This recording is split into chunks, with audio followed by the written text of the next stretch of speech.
Hello dear students, good morning. We are studying for the contest of Dr. Homi Bhabha Bal Vaidyanik Spardha 2025 and our exam will be held at 8th November 2025 at 2 p.m. So the remaining days are very less. Around 68 days are remaining. That's why you must study hard. You must study regularly. आतापर्यंत मी तुम्हाला 4 ते 5 unit शिकवलेले आहेत. आज आपण फिजिक्सचा 5वं unit म्हणजे heat हे पाहणार आहोत. See what is heat? It is a form of energy which causes in us the sensation of hotness और कोल्डनेस. लक्ष देऊन ऐका. आपल्याला हीट मिळत आहे, उष्णता लागत आहे. कशावरून कळतं? तर सेन्सेशन होतं आपल्याला, म्हणजे जाणीव होते. कसली जाणीव? हॉटनेसची आणि कोल्डनेसची, म्हणजे गरम आणि थंड. For example, if we dip our finger in hot water we have a sensation of hotness. Similarly if we touch a block of ice the sensation is that of coldness. गरम पाण्यात हात टाकला तर तो गरम वाटतो आणि थंड बर्फाला जर हात लावला तर तो थंड वाटतो. मग या केसेसमध्ये काय घडतं बघा. पहिल्या केसमध्ये म्हणजे in the former case the heat energy has move in to the finger. म्हणजे पाणी गरम असतं, आपल्या शरीराच्या तापमानापेक्षा पाण्याचं तापमान जास्त आहे, म्हणून ते पाण्याचं जे तापमान आहे ते आपल्या बॉडीमध्ये येतं, ट्रान्सफर होतं. While in the latter case it has move out of the finger. आणि दुसऱ्या केसमध्ये आपण जेव्हा बर्फाला हात लावतो तेव्हा बर्फापेक्षा आपलं शरीर जास्त गरम आहे. बर्फाचं टेम्परेचर 0 डिग्री आहे, म्हणून त्यावेळेस आपल्या शरीरातली उष्णता या बर्फाकडे फ्लो होते, वाहून नेली जाते. थस हॉटनेस और coldness basically indicates whether heat energy is flowing into our body और आउट ऑफ इट. म्हणजे हॉटनेस आणि कोल्डनेस याचा अर्थ काय की उष्णता कुठून कुठे वाहत आहे. शरीराच्या बाहेर वाहत आहे की शरीराकडे वाहत आहे. शरीराच्या बाहेर वाहत असेल तर आपल्याला थंड वाटेल, शरीरात वाहत असेल तर आपल्याला गरम वाटेल. आता the amount of heat energy present in a body is determined by the total sum of the kinetic energy and potential energy of its molecules. Body म्हणजे आता एखादी वस्तू घ्या, त्या वस्तूमध्ये किती हीट एनर्जी आहे हे कशावरून सांगता येतं? तर त्या बॉडीमध्ये जेवढी कायनेटिक एनर्जी आहे आणि जेवढी पोटेन्शियल एनर्जी आहे यांची बेरीज, त्यांच्या मॉलिक्युल्सच्या एनर्जीची बेरीज म्हणजेच total amount of energy presented in that body. आता युनिट काय आहे हीटचं? Unit of heat energy system of international युनिटमध्ये किंवा एमकेएस युनिटमध्ये हीटचं युनिट आहे जूल आणि सीजीएस मध्ये अर्ग आहे. लक्षात घ्या, वर्कचं सुद्धा युनिट जूल आहे आणि सीजीएस मध्ये अर्ग आहे. पण जूल आणि अर्ग याच्या व्यतिरिक्त संपूर्ण जगामध्ये अजून इतरही युनिट वापरले जातात. त्यामध्ये बघा, एक आहे सेल्सियस किंवा डिग्री सेंटीग्रेड, दुसरा आहे केल्विन के आणि तिसरा आहे फॅरनहीट एफ. आता या तिन्ही युनिटचा एकमेकांशी संबंध कसा आहे तो खाली दाखवला आहे. Different types of temperature scale. Temperature म्हणजे तापमान. या तापमानाच्या स्केल्स आहेत, प्रमाण आहे. मग फॉर्म्युला असा तयार होतो की C/5 equal to F-32/9 equal to K-273/5. पण या फॉर्म्युल्याला मी एक सुधारित रूप दिलेलं आहे. इकडे बघा, जर आपल्याला एखाद्या वस्तूचं तापमान सेल्सिअसमध्ये दिलं असेल आणि त्याचं केल्विनमध्ये आणि फॅरनहीटमध्ये काढायचं असेल तर kelvin equal to C plus 273.15 273.15 असं त्याची स्केल आहे. आणि फॅरनहीट म्हणजे equal to 9/5 into C plus 32. आता हा फॉर्म्युला कसा वापरायचा? For example, suppose a body has a temperature 30 degree Celsius. So find the energy of that body in the unit of kelvin and Fahrenheit. यामध्ये C ची किंमत 30 दिलेली आहे, 30 degree Celsius. मग केल्विनची एनर्जी काढण्यासाठी केल्विनचा फॉर्म्युला लिहा, K equal to C plus 273.15. C आपल्याला माहित आहे 30 डिग्री, म्हणून 30 plus 273.15 equal to 303.15 degree kelvin, हे त्याचं उत्तर येईल. आणि फॅरेनहीटमध्ये काढायचं असेल तर फॉर्म्युला 9/5 इंटू सी प्लस 32. मग सी ची व्हॅल्यू टाका 30. न्यूमरेटरमध्ये 30 आहे आणि डिनॉमिनेटरमध्ये 5 आहे, त्यामुळे आपण इक्विव्हॅलंट फ्रॅक्शन जसं बनवतो म्हणजे 5चा पाडा म्हणा, 5 1 जा 5, 5 6 जा 30, 6 उत्तर आलेलं आहे. या 6 ने 9 ला गुणा, 9 6 जा 54 प्लस 32 इक्वल टू 86. तर अशा पद्धतीने तुम्हाला परीक्षेला अशी गणिते येतील की एखाद्या वस्तूचं टेम्परेचर सांगितलं जाईल आणि तुम्हाला केल्विनमध्ये किंवा फॅरेनहीटमध्ये काढायला सांगतील. आता यांचे जे स्केल आहे सेल्सिअसचं, फॅरेनहीटचं आणि केल्विनचं, यांचा एकमेकांशी संबंध कसा आहे बघा. की नेम ऑफ द स्केल समजा सेल्सिअस आहे पहिलं, त्याचा सिम्बॉल आहे डिग्री सेल्सिअस किंवा डिग्री सेंटीग्रेड. याच्या स्केलवर सर्वात खालचा पॉइंट असतो 0 डिग्रीचा आणि वरचा अप्पर फिक्स पॉइंट असतो 100 डिग्रीचा. म्हणजे त्या स्केलवर बरोबर डिव्हिजन असतं 100 स्केलचं. 100 भागांमध्ये ही सेल्सिअस विभागलेली असते. दुसरं युनिट आहे फॅरेनहीट, त्याला दाखवतात डिग्री फॅरेनहीटने. याच्यावर जो लोअर पॉइंट असतो तो असतो 32 डिग्रीचा. ऍक्च्युली फॅरेनहीटचा लोअर पॉइंट 0च आहे, परंतु सेल्सिअसचा 0 म्हणजे फॅरेनहीटचा 32 डिग्री फॅरेनहीट आपण तुलना करत आहोत. आणि म्हणून 100 डिग्री सेल्सिअस म्हणजे 220 डिग्री फॅरेनहीट, याच्यावर 180 स्केल असतात. पुढे आहे केल्विन. केल्विनचं सिम्बॉल आहे के. आता याच्यात बघा जेव्हा 0 डिग्री सेल्सिअस असतं ना तेव्हा केल्विनवर टेम्परेचर असतं -273.15 के आणि याचा वरचा फिक्स पॉइंट आहे 373.15 के. 100 स्केल आहेत. तर अशा पद्धतीने हे तिन्ही युनिट एकमेकांशी कसे संबंधित आहेत हे आपण आत्ताच वरच्या फॉर्म्युलामधून पाहिलेलं आहे. आता difference between evaporation and boiling. Evaporation म्हणजे बाष्पीभवन, पाण्याचं बाष्पात रूपांतर होणे, आणि बॉइलिंग म्हणजे पाणी उकळणे. इव्हपोरेशन बघा, the process in which a liquid changes into vapours at all temperature is called evaporation. म्हणजे कोणत्याही तापमानाला जेव्हा पाण्याचं बाष्पात रूपांतर होतं त्याला इव्हपोरेशन म्हणतात. पण मात्र boiling the process in which the vapour pressure of a liquid, लिक्विडचा जो प्रेशर आहे वेपोरचा, बाष्पाचा प्रेशर, हा जेव्हा equal to the atmospheric pressure is called boiling. म्हणजे ज्या पाण्याचं बाष्पात रूपांतर होत आहे, पाणी गरम होतंय, त्याची वाफ निघते आणि ही वाफ जेव्हा त्या वाफेचं प्रेशर जेव्हा ॲटमॉस्फेरिक प्रेशर सारखं होतं तेव्हा ते पाणी उकळू लागतं, त्याला उकळ फुटतो. दुसरा फरक आहे it takes place at all temperature. Evaporation हे कोणत्याही टेम्परेचरला होत असतं. स्लो प्रोसेस आहे, इव्हपोरेशन चालूच असतं, समुद्राच्या पाण्याची वाफ होतच असते 30 डिग्री 40 डिग्री किंवा 15 डिग्री कमी असलं तरी. पण बॉइलिंग मात्र it takes place at a particular temperature. एकच टेम्परेचर असतं की 100 पर्यंत टेम्परेचर आलं तेव्हा पाणी उकळू लागतं. मग 100च्या वर टेम्परेचर गेलं तरी पाणी उकळतच असतं. It is a slow and invisible process. Evaporation आपल्याला दिसत नाही, स्लो आहे, मात्र it is a rapid and visible process. Boiling मात्र खूप जोरात होतो. It take place only on the surface of liquid.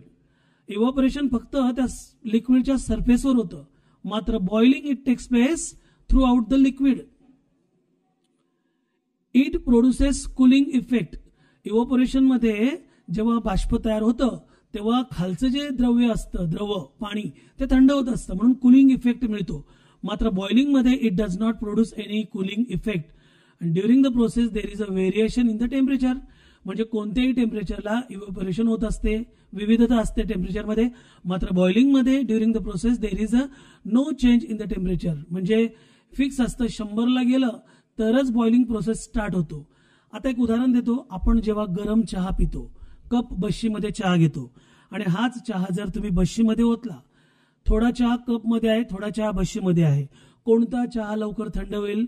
तर बशीमध्ये मोठा सरफेस आहे, गोलाकार, त्यामुळे एरिया मोठा आहे, इव्हपोरेशनचा रेट जास्त असतो, rate of evaporation is more, so ती बशीतली चहा लवकर थंड होते.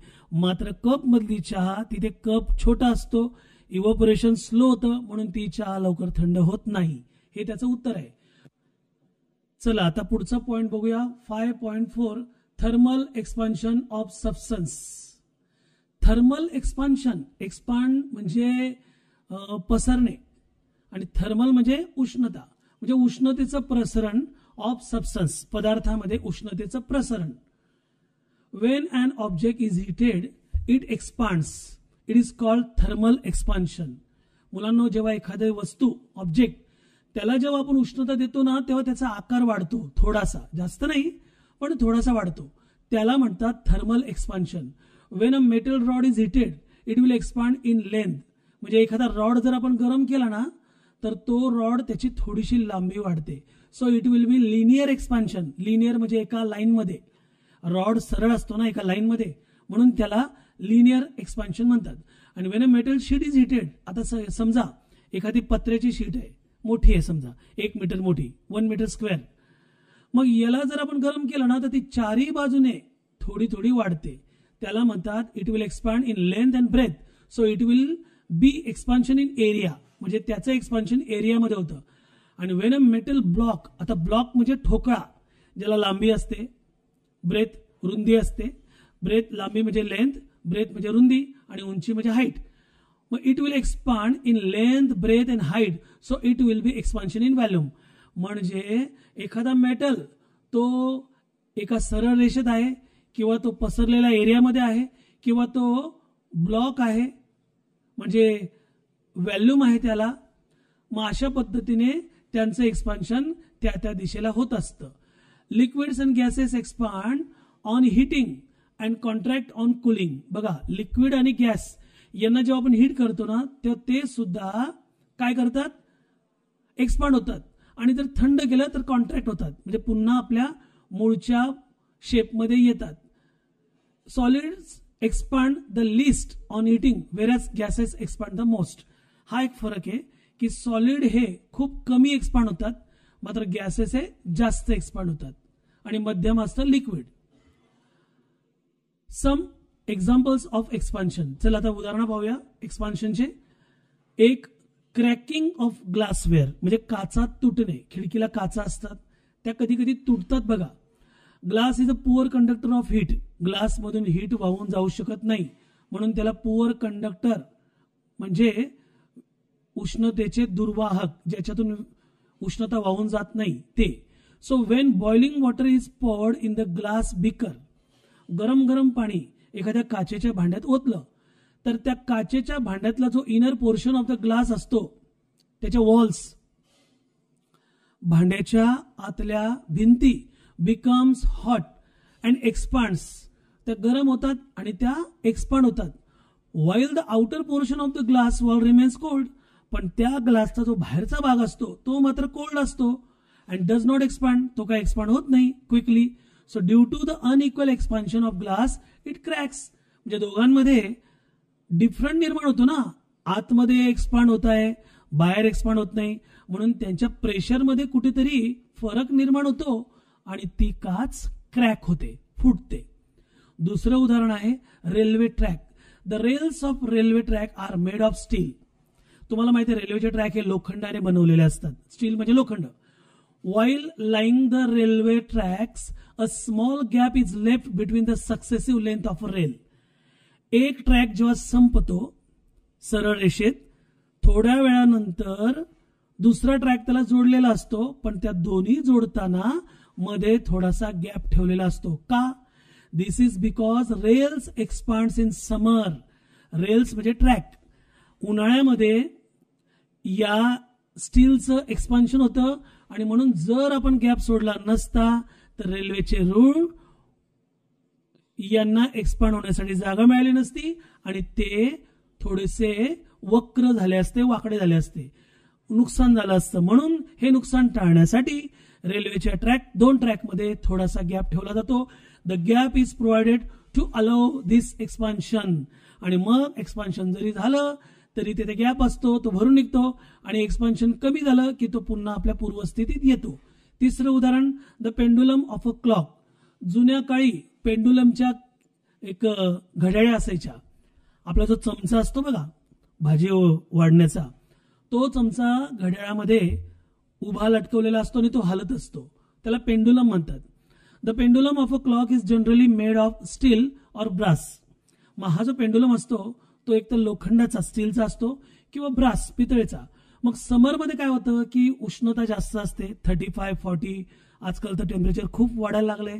So in summer the length of pendulum increases and therefore the time taken for each oscillation increases and the clock loses time.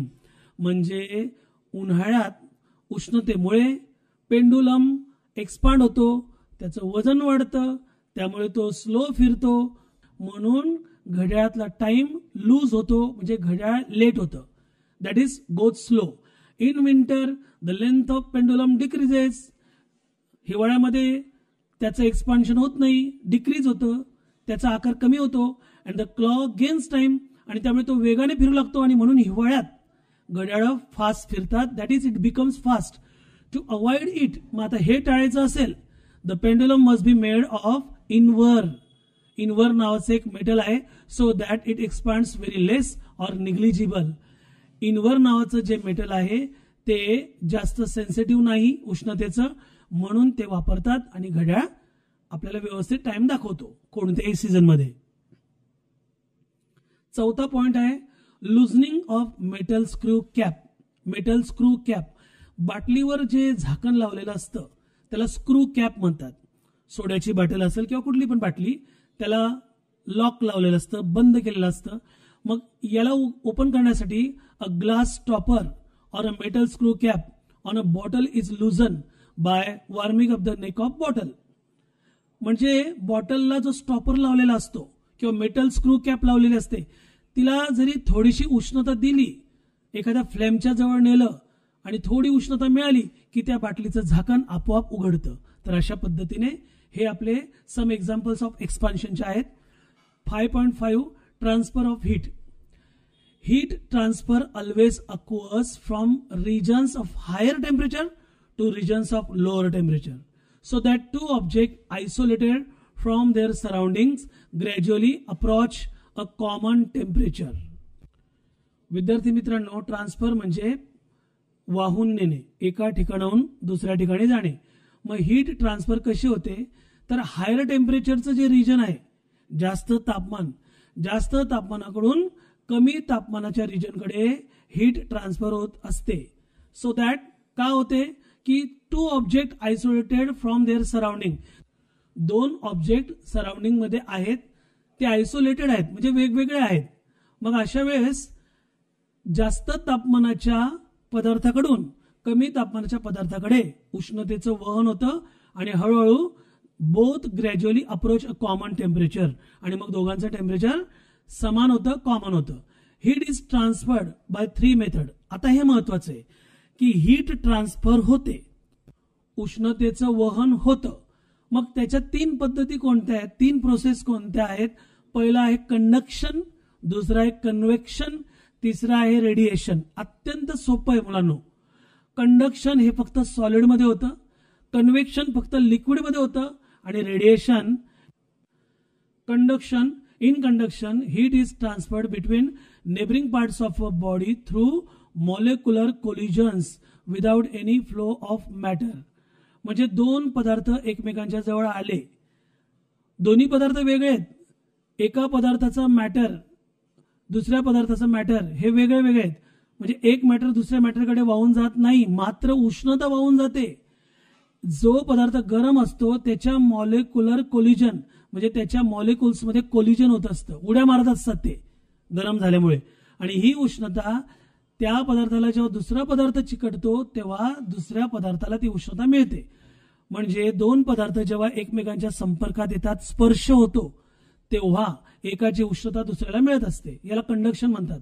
आणि कन्व्हेक्शन म्हणजे it involves flow of matter within a fluid due to unequal temperatures of its part. आता समजा एक उदाहरण पाहू की एक बीकरमध्ये पाणी आहे, त्या पाण्याचं टेम्परेचर जे असेल ते फिक्स आहे. आता या पाण्याला जर तुम्ही उष्णता द्यायला सुरुवात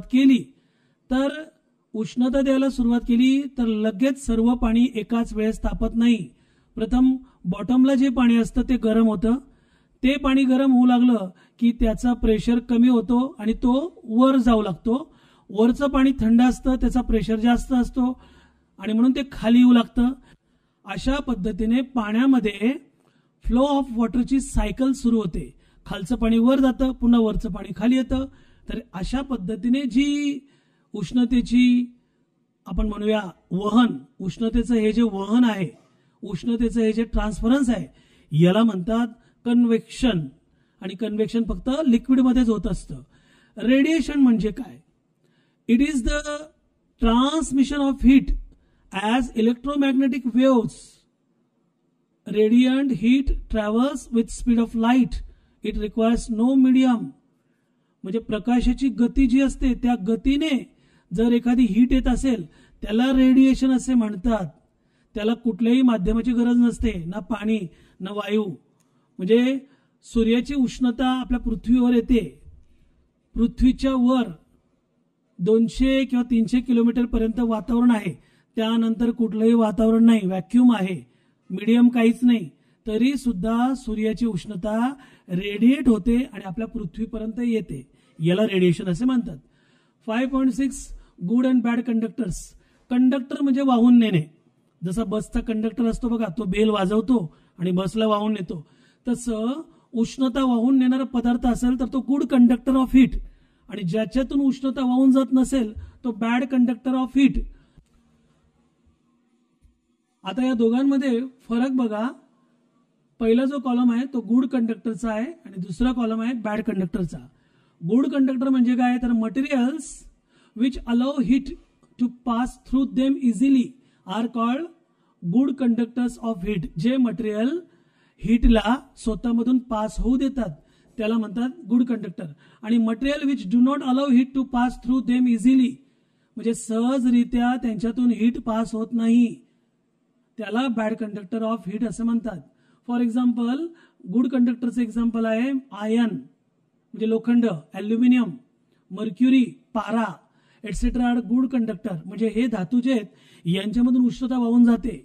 आणि बॅड कंडक्टर आहेत ग्लास, वूड, मड, ऊल, प्लास्टिक म्हणजे काच, लाकूड, चिखल, ऊल म्हणजे ते स्वेटर शिवतो ना आपण, ऊन, सूत किंवा प्लास्टिक, हे सर्व मोस्ट गॅसेस. आणि गॅस सुद्धा बॅड कंडक्टर ऑफ हीट आहेत आणि लिक्विड सुद्धा आहेत. गॅस आणि लिक्विड मधून उष्णता वाहून जात नाही, म्हणून gas and liquid also bad conductor of heat. 5.7 application of good conductors. म्हणजे गुड कंडक्टरचं ऍप्लिकेशन म्हणजे त्याची उपयोग. त्यांचे काय उपयोग आहेत बघा, पटापट घेऊया. 1. Copper tubing is use in the automobile radiators as it readily takes up heat from the hot water coming from the side of engine. बघा, ज्या ठिकाणी ऑटोमोबाईल रेडिएटर लावलेले असतात, वीज तयार करण्याचं एखादं प्रोजेक्ट असेल, तिथे त्याच्या ट्यूब असतात, त्या कॉपरच्या ट्यूब असतात आणि त्याच्यावर जेव्हा हीट पडते आणि ती हीट त्यांच्यातून ट्रान्सफर होते, म्हणजे हॉट वॉटर जेव्हा त्यांच्यावर पडतं, हॉट वॉटरमुळे कॉपर गरम होतो आणि मग इंजिनपर्यंत ती उष्णता पोहोचवली जाते. Cooling coils of an air conditioner and the refrigerator are made of copper as they readily conduct heat. म्हणजे कॉपरमधून सहजरित्या हीट वाहून नेली जाते, म्हणून त्यांना एअर कंडिशन आणि रेफ्रिजरेटरमध्ये वापरतात. दुसरं बघा, कुकिंग वेसल्स म्हणजे स्वयंपाक करण्यासाठीची भांडी असतात, are made up of metals so that they can readily absorb heat energy and transfer it to the food. स्वयंपाक करण्यासाठी आपण धातूची भांडी वापरतो, नाहीतर आपल्याला स्वयंपाक लवकर करताच आला नसता. मातीच्या भांड्यातही स्वयंपाक होतो परंतु त्याला वेळ लागतो. पुढचं बघा, ऍप्लिकेशन्स ऑफ बॅड कंडक्टर्स. म्हणजे बॅड कंडक्टरचेही काही उपयोग आहेत. ते जर नसतं तर आपल्याला नुकसान झालं असतं. कसं बघा, 1. Animal in the polar region. जे प्राणी ध्रुव प्रदेशात राहतात, जिथे बर्फ असतो, खूप थंडी असते, दॅट इज पोलार, बियर, ध्रुवावर राहणारा अस्वल, are generally covered with thick white fur. त्याच्या अंगावर घनदाट पांढरे केस असतात. And the fur traps a large amount of air that acts as an insulator. Insulator म्हणजे विरोध करणारा पदार्थ, म्हणजे हवा. ही उष्णतेला विरोध करते. अस्वलाच्या केसांमध्ये जो गॅप असतो त्या गॅपमध्ये हवा भरलेली असते आणि त्यामुळे बाहेरचं तापमान किती थंड असलं तरीही अस्वलाच्या शरीरापर्यंत ते तापमान पोहोचत नाही. कारण कोण अडवतो? इन्सुलेटर, म्हणजे त्याच्या केसांमध्ये जी हवा असते ही हवा इन्सुलेटरचं काम करते. त्याचप्रमाणे बघा, आपण सुद्धा स्वेटर घालतो हिवाळ्यात. हिवाळ्यामध्ये जे स्वेटर घालतो त्या स्वेटरला सुद्धा बारीक बारीक गॅप असतात, त्याच्यात हवा खेळती राहते आणि त्यामुळे ही हवा इन्सुलेटरचं काम करते. बाहेरच्या उष्णतेला, थंडीला आपल्या शरीरापर्यंत पोहोचू देत नाही. Thus, the heat energy from the bodies of these animals does not flow out easily and hence they keep warm. लक्षात घ्या, बाहेरचं तापमान थंड आहे आणि अस्वलाच्या शरीराचं तापमान जास्त आहे. त्यामुळे अस्वलाचं शरीरातील तापमान बाहेर वाहून जाणार आहे, परंतु त्याच्या केसांमध्ये जी हवा आहे त्या हवेमुळे आतलं तापमान बाहेर वाहून जाऊ शकत नाही. तसंच आपलं सुद्धा आहे. स्वेटरचं उदाहरण जे मी आता दिलं तसं. दुसरं, appliances like electric kettle, electric ovens, cooking pans etcetera are provided with wooden or plastic handles because they are bad conductors of heat. बघा, घरामध्ये आपण जे जे साहित्य वापरतो गरम करण्यासाठी, म्हणजे केटल असेल किंवा ओव्हन असेल, मायक्रो ओव्हन किंवा कुकिंग पॅन असेल, ऑमलेट बनवण्यासाठी प्रेशर कुकर असेल, बघा हे सर्व साधनं आपल्याला धरण्यासाठी एक हँडल असतं आणि त्या हँडलला प्लास्टिकचं कव्हर असतं. कारण plastic is a bad conductor of heat आणि म्हणून आपण ते सहजरित्या उचलू शकतो, नाहीतर आपल्याला चटका बसला असता. तिसरं आहे, we wear woollen sweater in the winter. आत्ताच मी तुम्हाला उदाहरण दिलं. Because the wool contains a large amount of air trapped in it. Since air is a bad conductor of heat, it does not allow the body heat to flow outward. स्वेटरमध्ये हवा अडकली जाते आणि ही हवा आपल्या शरीराचं रक्षण करते. आपल्या शरीरातलं तापमान ती बाहेर निघू देत नाही आणि म्हणून आपल्याला बाहेरची थंडी लागत नाही. चौथं आहे, birds puff up their feathers in winter. हिवाळ्यामध्ये पक्षी त्यांचे पंख असे थोडेसे पसरवतात, फुगवतात. Because in doing so they trap a large amount of air which in turn acts as an insulator and does not allow their body heat to flow out. म्हणजे पक्षी सुद्धा, त्यांना जरी सायन्स माहित नसलं तरी निसर्गाने त्यांना तेवढी अक्कल दिलेली आहे आणि मग ते जेव्हा आपले पंख थोडेसे फुगवतात तेव्हा तिथे हवा अडकली जाते आणि ही हवा इन्सुलेटरचं काम करते आणि त्यांच्या बॉडीमधली उष्णता बाहेर वाहून जात नाही आणि म्हणून त्यांना थंडी वाजत नाही. पाचवा आहे, slabs of ice. Slab of ice are covered with sawdust or gunny bags to prevent them from melting. बर्फ साठवण्यासाठी त्याच्यावर बघा एकतर गोण्या टाकल्या जातात किंवा भुसा टाकला जातो. कारण भुसा किंवा गोणींमध्ये बारीक बारीक जागा असते, पोकळी असते, त्याच्यात हवा अडकते आणि म्हणून the sawdust or the gunny bags contain a large amount of air trapped in it which acts as insulator and does not allow the heat energy from outside to reach ice. आणि म्हणून ice मधून जी उष्णता असते, थंडी असते, ती बाहेर वाहून जात नाही. Mud houses remains cool in the summer and warm in the winter. बघा, झोपडी जी असते ना ती चिखलापासून बनवलेली असते, त्याच्या भिंती किंवा त्याचं छप्पर. झोपडीमध्ये हिवाळा असेल तर थंडी वाजत नाही, उन्हाळा असेल तर गरम होत नाही. हे कशामुळे? तर mud is a bad conductor of heat म्हणून. तर अशा पद्धतीने mud is a bad conductor of heat. सर्व मुद्दे माझे शिकून झालेले आहेत. धन्यवाद. भेटूया पुढच्या व्हिडिओमध्ये. Bye bye. जय हिंद. Take care.